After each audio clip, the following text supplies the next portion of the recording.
Ocultar la verdadera identidad, tener varias identidades distintas, esconderse tras una falsa apariencia, una falsa documentación, una falsa tarjeta de presentación, son una constante en el mundo del espionaje y los servicios secretos. Cuando alguien oculta su verdadera identidad, lo hace siempre con una intención que, ya sea legal o ilegal, persigue un claro objetivo, generalmente obtener información, sea cual sea su naturaleza.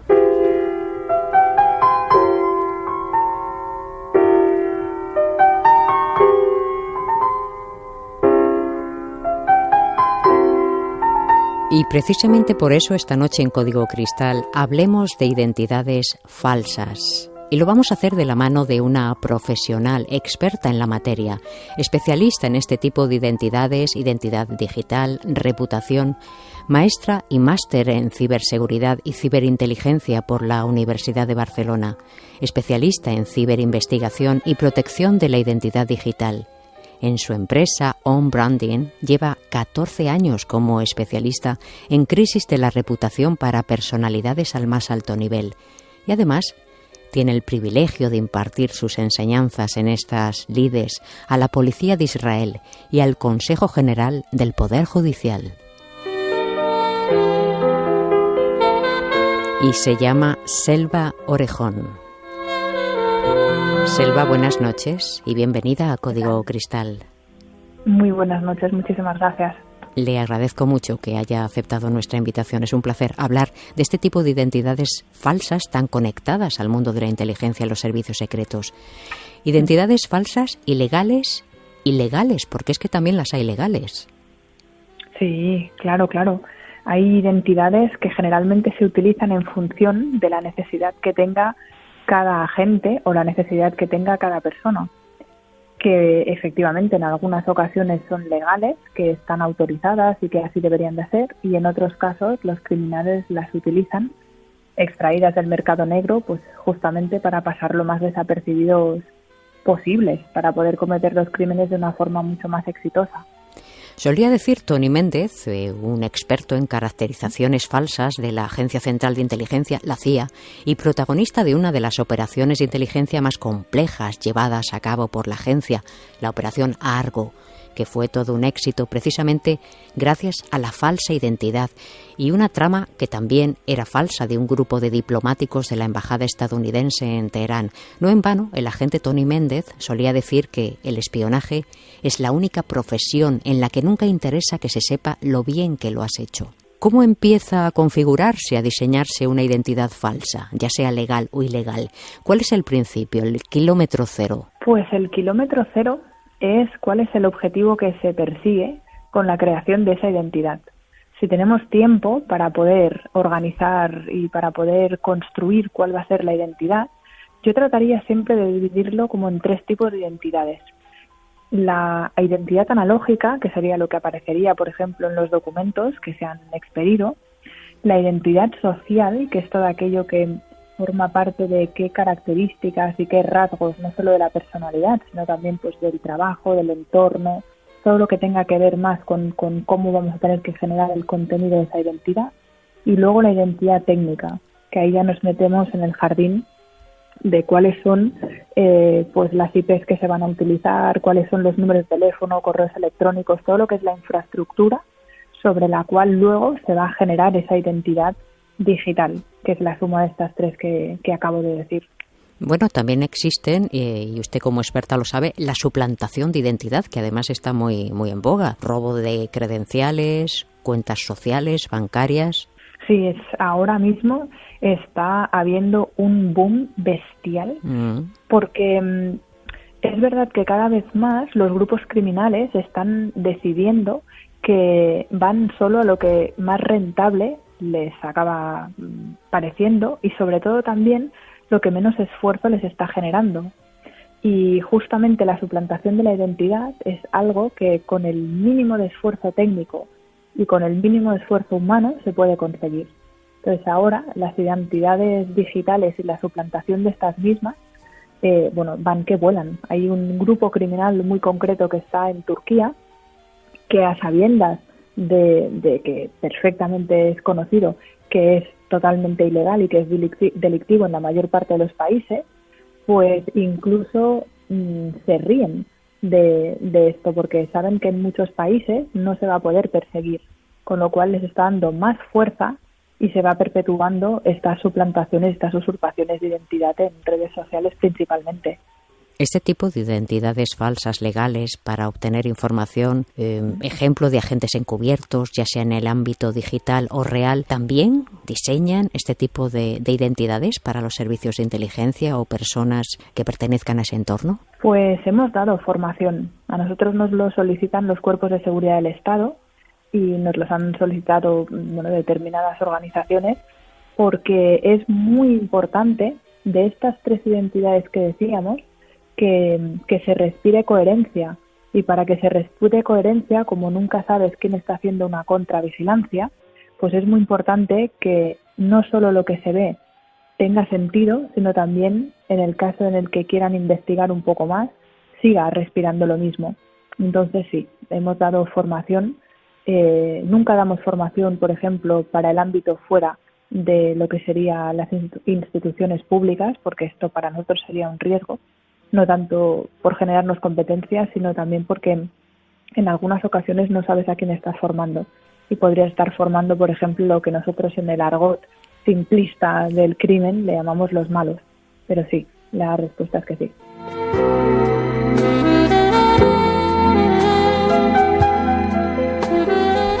Y es que esta noche en Código Cristal, el universo del espionaje y los servicios secretos de Radio 5, estamos hablando de algo que está muy relacionado con el mundo de la inteligencia, las identidades falsas, y lo estamos haciendo de la mano de toda una experta, Selva Orejón. Reconocer a los malos, cuando un malo se acerca a ustedes, que son expertos en configurar este tipo de identidades, ¿ustedes pueden detectarles? ¿Es fácil detectar al malo que persigue un interés espurio, ilícito a veces? El que es buen malo nos lleva mucho más tiempo, a veces años. Hace para algunos de los casos, hace 6 y 7 años que estamos detrás de ellos, incluso sabiendo cuál es su identidad analógica, relacionar las evidencias que nos traen las víctimas con el delito y con el autor es algo que es bastante difícil y que, por lo menos en España, es imprescindible para que siga adelante una investigación y que tenga un curso legal con garantías. El buen malo muchas veces también requiere de otro tipo de artimañas sociales que yo soy una apasionada de ello, que es la sinergología. Y entonces siempre estamos siendo alumnos, ahora somos alumnos de un posgrado en psicoterapia centrada en la persona, hemos hecho cursos de sinergología, tratamos siempre de implementar el máximo posible de conocimiento novedoso, que la mayor parte de las veces viene por parte también de los cuerpos de seguridad del Estado o por miembros que son ex miembros de agencias, para que nos doten de esas informaciones y ese conocimiento que muchas veces en nuestro día a día, pues digamos que lo observamos pero no lo sabemos ver, y nos ayudan a que estos buenos malos pues cada vez se les cierren más puertas y les sea más complicado el poder seguir siendo tan buenos en lo suyo. Agradablemente sorprendente que en su currículum profesional resulta que tiene usted el privilegio de impartir sus enseñanzas en estas lides a la policía de Israel, que posee uno de los servicios secretos más potentes del mundo. En el caso este concreto de haber tenido la suerte de haber podido ir, todo inició por la relación personal que tengo con el propio país. No hace muchos años descubrimos que el origen familiar provenía justamente de apellidos judíos en los 4 casos. Entonces, yo intenté, por el propio interés que me generaba el país, por la cultura de defensa y por la cultura de seguridad, adentrarme en cuáles eran los proveedores que a lo mejor nos podían servir aquí en nuestro trabajo diario en España. Entonces, fueron confluyendo 2 factores que han ido bailando desde hace bastantes años, y en una de las conferencias que di en Israel, en el CyberTech, pues se presentaron, estuvimos hablando, nos dijeron que necesitarían, que les apetecería que lo que nosotros enseñamos a la policía de España se lo pudiésemos enseñar a la policía allí, en un lugar muy concreto que fue en la localidad de Haifa, en un barrio que se llama Carmel, y tuvimos pues el privilegio de poderlo enseñar. Y si me permites, Sasi, te diría que en la pregunta que me has hecho, sí es verdad que yo tenía una impresión diferente. Creo que hay una gran diferencia entre la reputación que tiene la policía en Israel y la reputación que pueda tener el Mossad o Shabak de allí. Creo que dista bastante. Creo que hay una parte que es mucho más operativa y que está menos supervisada, lo cual no quiere decir que no esté controlada, y la otra cosa es algo que a mí me queda bastante lejos, o muy lejos, que son los servicios secretos, que comparto también pues la reputación que ellos tienen. Reputación sin duda, pero también en estos micrófonos, ya le digo, Selva, que algunos han dicho que los mejores, pues que sería cuestionable. En fin, sería opinable, ¿no? Lo han dicho profesionales de la inteligencia. Sí, a mí me falta conocimiento. Me falta conocimiento macro, incluso me falta... Claro que he podido leer y claro que he podido pues verlo en las películas y pues todo aquello que nos ha llegado a los que estamos en este mundillo. Pero la verdad es que yo creo que el buen profesional de inteligencia, si ha estado en según qué misiones o en según qué operaciones dentro de esos servicios, muy mayor tiene que ser como para poder soltar todo lo que hacen. Entonces a mí me falta muchísimo conocimiento como para poder valorarlo. Prefiero quedarme con lo que he visto de fuera.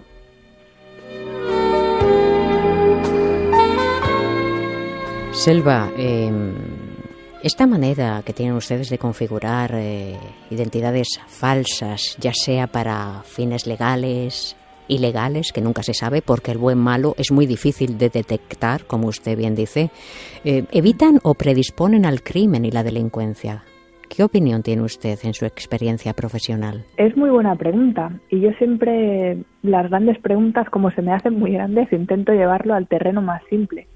Y en el trabajo muchas veces tenemos que utilizar una metáfora, que es que sea posible técnicamente no quiere decir que sea posible legalmente, y nosotros nunca jamás cruzamos la línea porque trabajamos justamente para juzgados, diferentes juzgados, y trabajamos para la policía, con lo cual no lo cruzaríamos. Pero sí que es verdad que si nos lo llevásemos al terreno más llano, diría que igual es una metáfora muy manida, pero un cuchillo no está, o sea, un cuchillo puede matar, sí, depende cómo se emplee, pero un cuchillo también está hecho para cortar pan o para poder cortar carne o lo que sea. Entonces, es verdad que tecnológicamente ahora hay muchísimas oportunidades, pero yo siempre me quedo en lo que está detrás de todo, que son las personas.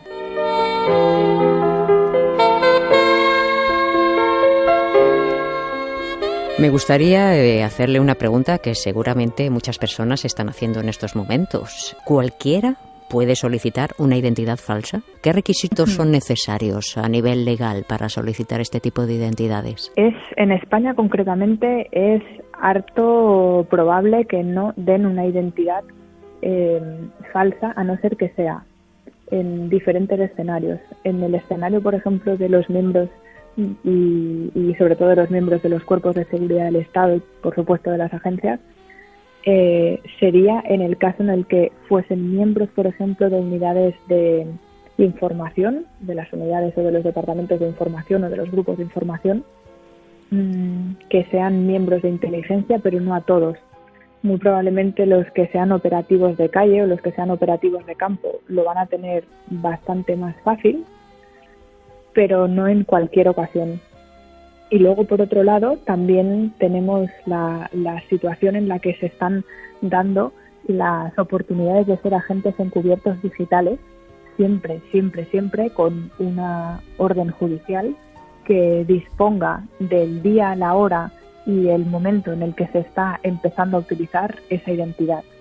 Y luego, en el ámbito de los ciudadanos, cuando han sido víctimas de delitos o cuando, por ejemplo, han sido testigos, mejor explicado, testigos de un delito, como por ejemplo un homicidio o algo que pueda relacionarlo con el crimen organizado o en algunas otras situaciones de bandas, por ejemplo, o cuando han presenciado un homicidio, en algunas ocasiones se les da no sé si decirle suerte, para mí, espero que se me entienda, sería en este caso para mí, con el conocimiento que tengo y con la experiencia, casi una desgracia ser un testigo protegido, porque para mí en muchos ámbitos son testigos desprotegidos, que pueden dar una nueva identidad legal, te puedes tener un nuevo DNI, pero como tengas la mala suerte de que no comprenda Fiscalía o el juzgado que está llevando tu caso la importancia que tiene el acompañar esa identidad analógica de una identidad digital bien trabajada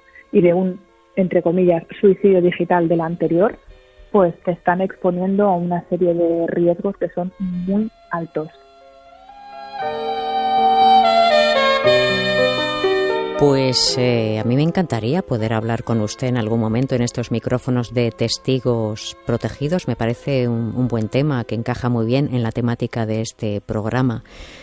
Selva Orejón, ha sido un placer tenerla esta noche en nuestros micrófonos. Espero que vuelva por aquí muy pronto, si usted quiere. Tenemos muchas cosas que hablar con usted sobre identidades falsas. El placer es mío y estaré encantadísima.